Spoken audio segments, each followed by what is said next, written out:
I'm a divorced single father. I live in a place where I'm not supposed to live. I finished an education that I didn't want to use. I'm bald with a kind of deformed head, and I have 8 bended ribs, which is also deformed, and I have a concussion that I got many years ago that still has side effects.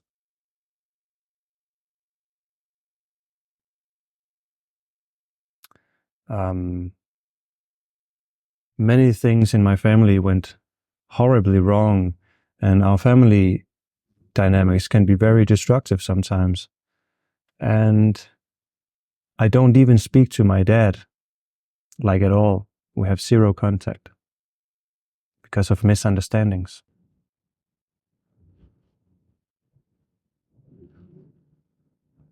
So one might say I'm broken. I do have a lot of excuses to feel broken. And I did break right before my divorce. And I broke totally down. Like, I couldn't move. Ears were ringing.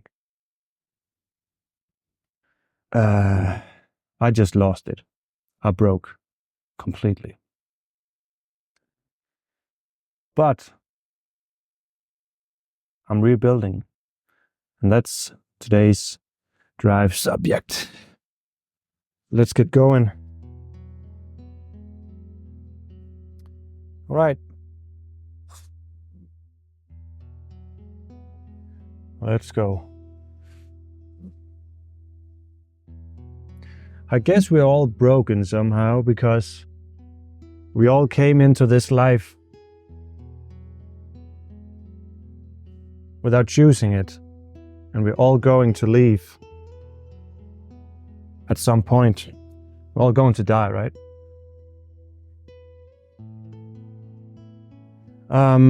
But that doesn't matter because we're here to live right now. And yeah, that's what I'm focusing on. When I broke, it was because I finally acknowledged my own faults and everything that was happening around me. I had to acknowledge that first because my body and the rest of my mind wasn't taking it anymore. And that was even though I had a go-getter mindset like I have now. But I wasn't living in reality. I wasn't accepting what I needed to do, who I needed to become, and what I had become was not the right thing. You see, I tried to do everything that you're supposed to do. Get married, have kids, get a stable job, this and that.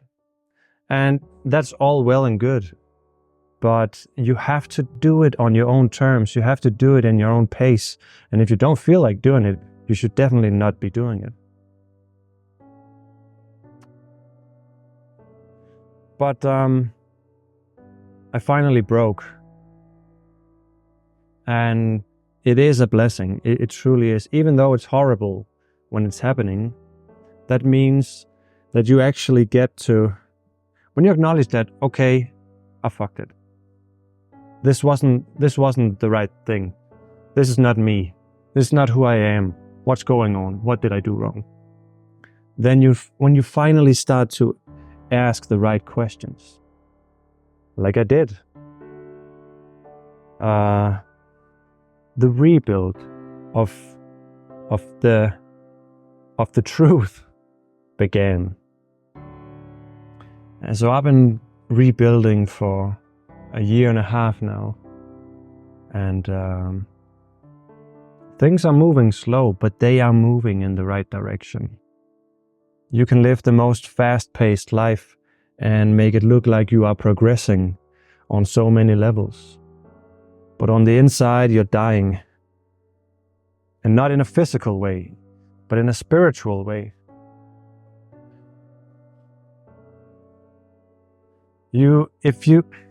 I didn't have contact with the real me.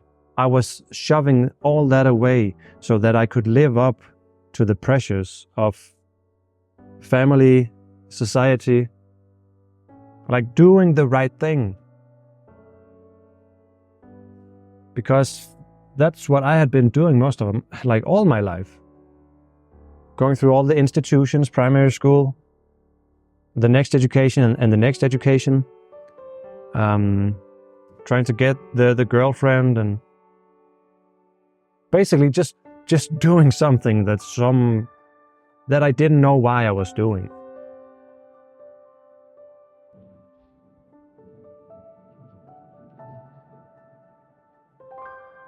So if you break, or if you're close to breaking, it's because you're supposed to break. It's because maybe you're living a lie that you need to let go of, that you need to break free from. If your life is a struggle, then you're not being true to yourself. Then you're not listening to your mind or your body.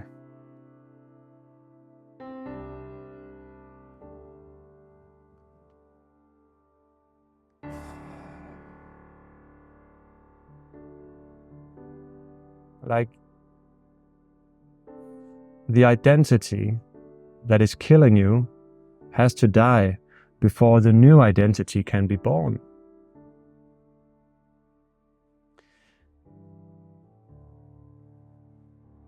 And even though I speak highly about spirituality and being aware of your ego, being conscious, meditation is so important,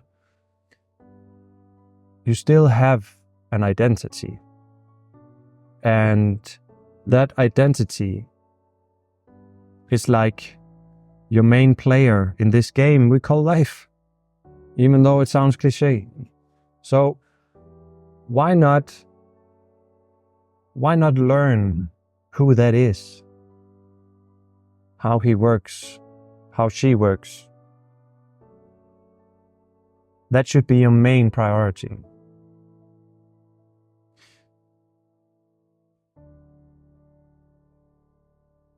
When my ex-wife and I got divorced, it was like hell on earth. It truly was. Because we had two boys. One who was 6 years old and one who was only 1 year old. I felt so much guilt and I felt so much shame about what I had to put them through at the time. And of course I wish everything could be different, and I just wanted to be right in that relationship. But that wasn't the truth. We both did our very best. We really did, and we loved each other, and we still love each other to this day. And we still speak almost every day. What's changed now is that I'm no longer hollow on the inside. I'm living life being true to myself. That means that I want to be present. I can be present because I'm not escaping how I feel, because I live by what I feel is right. So I walk with an open chest, with my heart out, right? So by being true to myself, I can exist in the real world and not in some dream world where I try to change reality and make it look good. And what's happened now is that I'm more present than ever with the boys. They can feel my presence. They want to be near me and I want to be near them. There is a connection. It's so important to understand this. You can't fake relationships.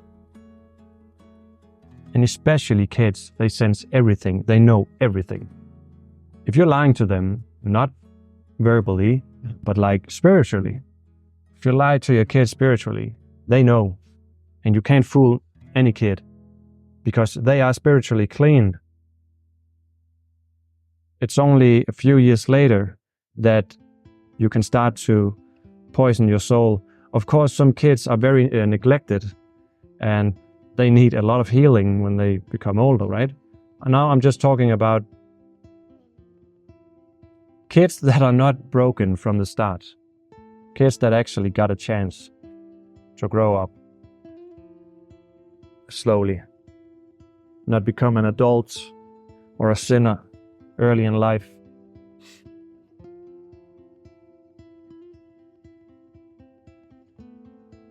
So, living in truth, being true to yourself, is the hardest way to live. It takes effort every single day. Every day. Because for some reason, it's easier to lie. I don't know why it is that way, but it's easier to lie to yourself. It's easier to forget yourself. It's easier to take the easy route and say, oh, I don't have to do this today. Oh, I don't have to tell this person the truth. She or he made me feel this way, but I can just avoid it and then maybe it'll be fine. No, it doesn't work like that. If someone hurts you, you have to tell them, even though you hate conflict. If someone makes you feel in a bad way, you have to let them know or you have to cut them off. Like, you can't just let people do things to you and then you lie to yourself and say, that's because I'm the better person. No, that's because you lack courage.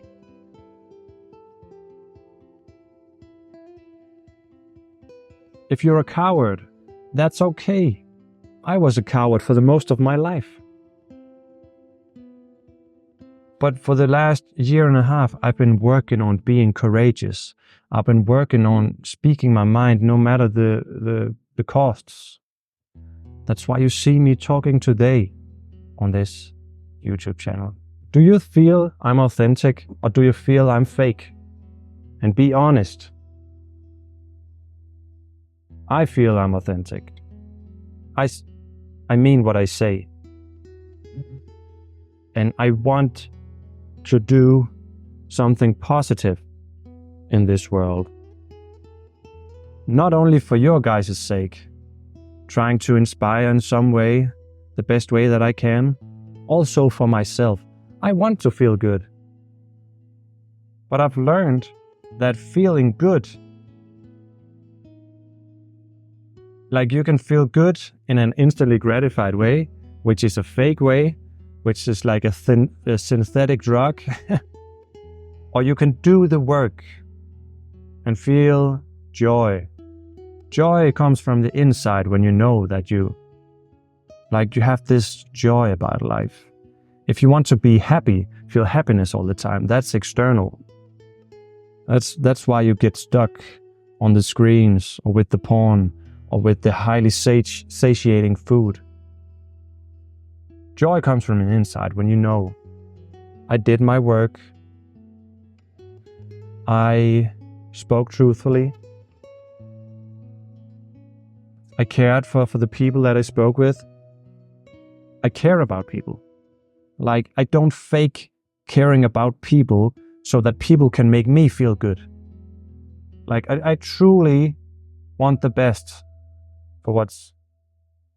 for everyone, right?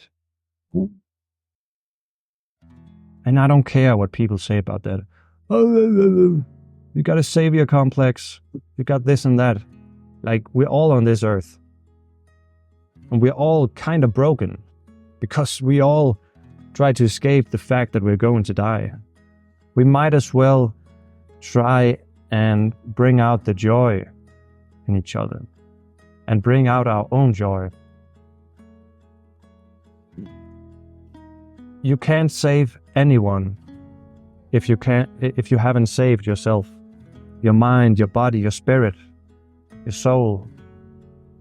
And you can't be saved by anyone if you are lying to yourself. Ask yourself, what is it that I'm avoiding? Why is it that I have this turmoil inside my heart? Why am I fighting so damn hard to be something that I am not? I'll tell you why. It's because you fear the unknown. You may be very uncomfortable in your current situation. You might hate your job, but at least you know that it's there. Like you know what it is. It might be the worst circle of comfort or discomfort ever, and you hate it, but you know what it is. You know exactly the colors inside the circle. You know the width and the radius and all that. It's your circle. And that's why most people will never leave their circle of comfort, even though they hate it. And that's why it takes courage every single day to do the courageous thing, which is following the path that you were always supposed to follow. And everyone's path is individual. And it might change day to day. You might make a plan one day and it's going to totally change the next. But by acknowledging that there are things that you don't know, you will start to grow and gain intuition. And you learn to sense and feel. Right now, what I'm working on is that when someone asks something of me, or they want me to do something, I just tell them I need to think about it. I need just give me a day, like if it's something big, right? For example, just today, I'm in some sort of evaluation team where we evaluate certain buildings, and I was asked to be on that team because they like me. And we've been doing that for a year. And just today, the president of the board asked me to be the next president of the evaluation group. So the board controls everything, and she asked, okay, we have the current president is going to apply to get into the board. Will you be the next president? And it's a huge honor, right? She put so much trust in me because there are others in the group who are way older than me. But she felt, you're the one. And right then and there, I should just have said yes, right? But I didn't. I said, can I please think about it? And she said, of course you can. And that was it. My intuition is it's not snappy yet. From the time I was broken and reborn, right? It's been 1.5 years. So I'm basically 1.5 years old when it comes to being the person that I am today.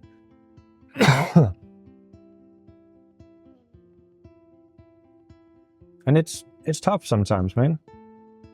I do feel broken sometimes. But most times I feel a lot of joy because I do the hard work and I just know it's the right work. Like this YouTube channel. And that's why I actually needed to think about it, because if I'm going to be the president of some evaluation team, that will take time away from the YouTube channel. Maybe. It maybe would. So that's just one example, like weighing the pros and cons instead of just being on this auto script all the time.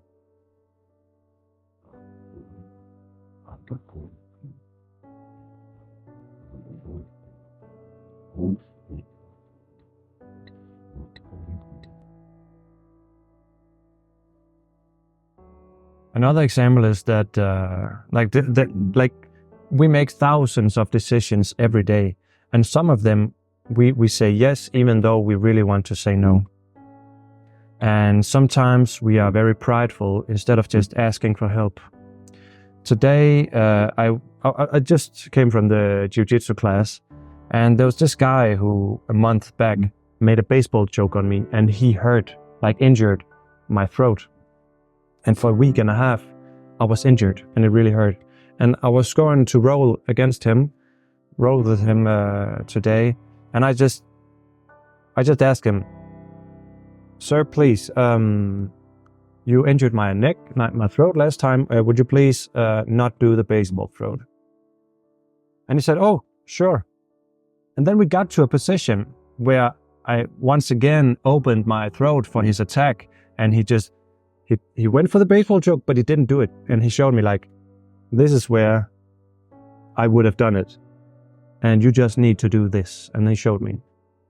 If I had been prideful and not just said, "You're clearly better than me. Will you please avoid this because I don't want to get hurt again?" If I hadn't have done that, he would have injured me again. I'm sure of it.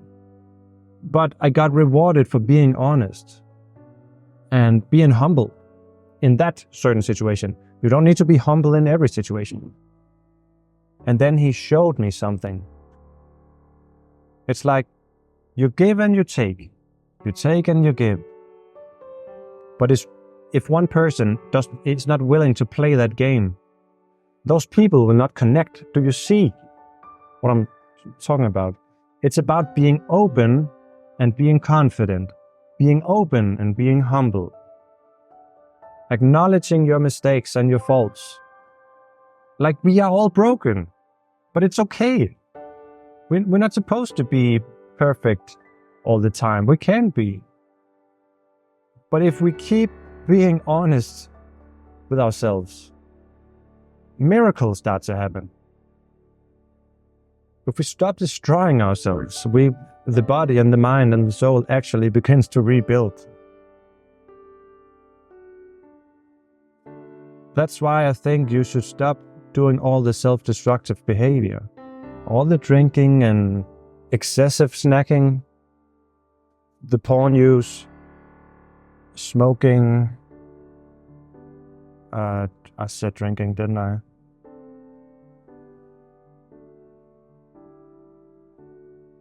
Because then magic things will happen.